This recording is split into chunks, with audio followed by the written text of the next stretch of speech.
Who was on that society case, the one that invented the new coils, the coil guns? They were sticks and stones last week. Don't tell me it was Francois. But what is life if not an endless coil of misery?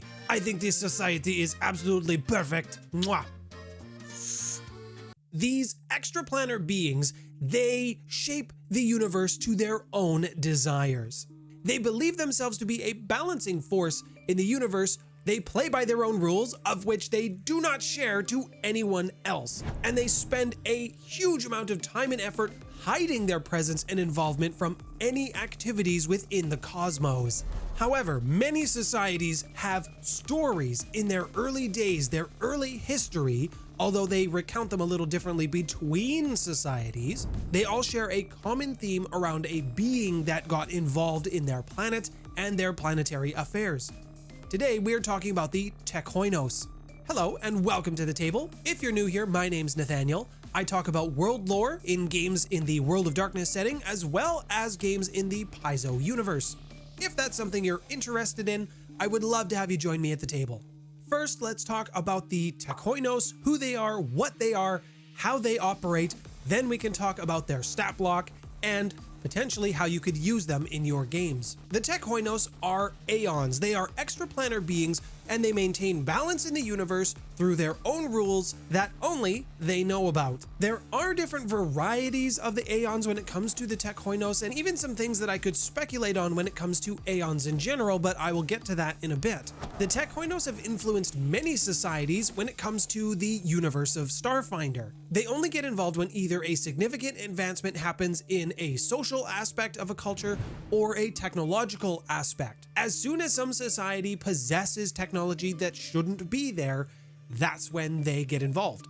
But it doesn't just have to be in technological advancement. If they feel that technology is being suppressed and keeping a society down, they will also become involved at that point. Because an encounter with a Tekhoinos is so rare, nobody knows how they decide a society is becoming unbalanced. Only that they have been involved, and once a society was able to achieve spaceflight and go to Absalom Station, many stories had some common threads through them, and that's how their existence has been pieced together. What's believed to happen is once a society shows up on the radar of the Aeons, they send a single Tekhoinos to go investigate and see just what's going on. Once they have built their report, completed their analysis, do whatever it is that they're doing, one of three things will happen. The Tekhoinos will begin their intervention and they will become involved with the society. Number two, they will wait for reinforcements because the problem is so large it cannot be solved with just one Aeon or one Tekhoinos. And number three, it really wasn't that bad, let's just move on. I has nothing to report. I have laid with the women. I have studied their culture. There is nothing here. God damn it, Francois. You were supposed to observe and report. So how do the Tekhoinos become involved? They do this through stealthy means. They don't like to draw attention to themselves. When they are changing the direction of a society, they are doing so through manipulation, through subterfuge, through sabotage in some cases. And while they don't like direct conflict, this doesn't mean it's off the table. In the Aeons experience, when it comes to controlling and manipulating societies, the more subtly you can do this, the less they know about your intervention, the longer lasting the changes. Sometimes all that's needed is to plant the idea into somebody's head to start a movement, start a revolution. Sometimes it requires removing an obstacle, changing a key person in a political party, or assassination. But there's also a more drastic approach when big change needs to happen fast. They have been known to blow up a ship reactor or two or start wars on planets at scale. Morality doesn't really factor into their calculation models. Whatever will achieve the highest rate of success, that is the best option. Now, does this mean that the Tekhoinos are trying to change the Pact worlds as a whole? Very unlikely. When they get involved, it's usually distant planets, places that don't have a ton of people on them but can still be influenced, or even single communities on that planet. The larger the population is, the harder it is to adjust and influence ideas. But that doesn't mean they won't get involved if they feel a large society is going the wrong way. It just requires a lot more than one to make the kind of changes that they want, and their tolerance for imbalance is much, much higher. Now, the Tekhoinos is pretty unique in its appearance. It doesn't have any eyes per se, but it does perceive with its body. It also has 3 tentacle-like limbs that sort of circle around the thing. They average about 4 feet across and only weigh a couple of pounds. Now, when you don't have a mouth, you would think communication would be a bit of a problem. Not so for the Tekhoinos. They do so through telepathy, through telepathic communication, but it's not words they speak. They communicate in visual images, in scenery. They can convey emotion and feeling in these images. Between Aeons, it's quite intricate and pretty well perceived because an image says 1,000 words. However, when a Tekhoinos tries to communicate with a lesser being, one who is not an Aeon, they still have to communicate in these visual forms. However, it can still be a bit of a daunting task communicating with those who speak with words rather than mental images. Now, usually when it comes to telepathy, you need to share a common language with your target. For the Tekhoinos, this is not the case. They can do so with anyone, regardless if they speak a common language or not. When it comes to entries for Aeons, there's only a couple that exist in the menagerie of beasts when it comes to Starfinder.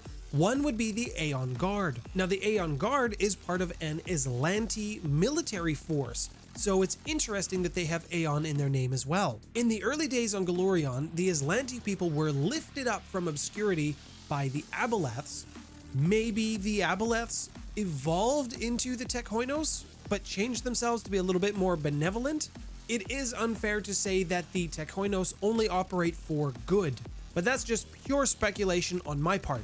Now, the Tekhoinos is no slouch. They are no pushover creature. Although they are only 4 feet wide and only weigh a couple of pounds, they can hit you pretty hard. They are a CR10 monster. They have dark vision of up to 60 feet and a plus 19 to perception, so they're pretty observant. We're also looking at 145 hit points for one of them, and they have a 23 EAC and a 24 KAC. So they are pretty tough and pretty resistant to most forms of damage. They get a couple of cool defensive abilities. One is adaptive defense. I will talk about that in a second.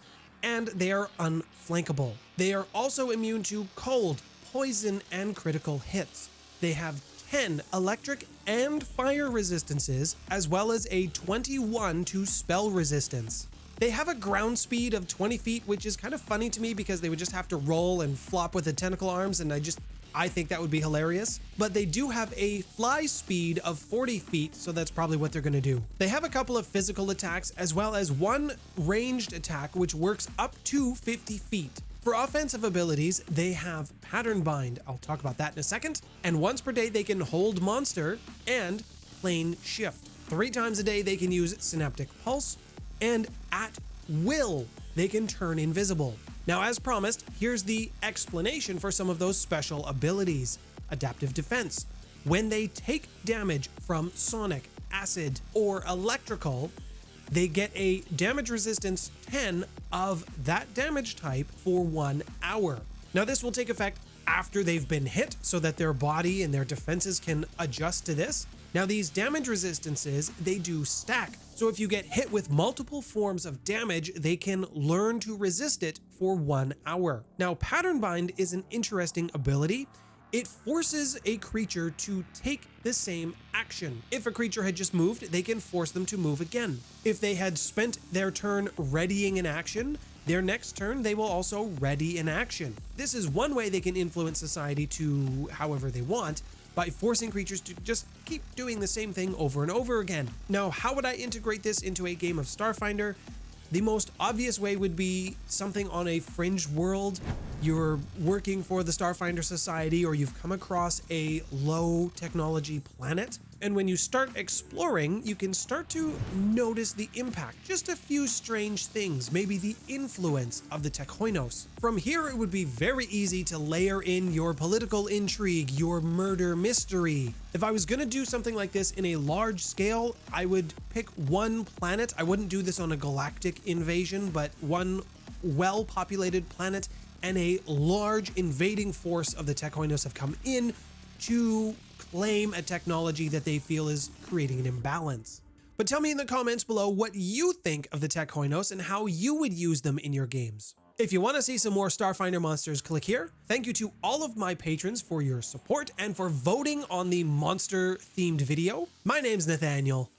Thanks for stopping by, everyone.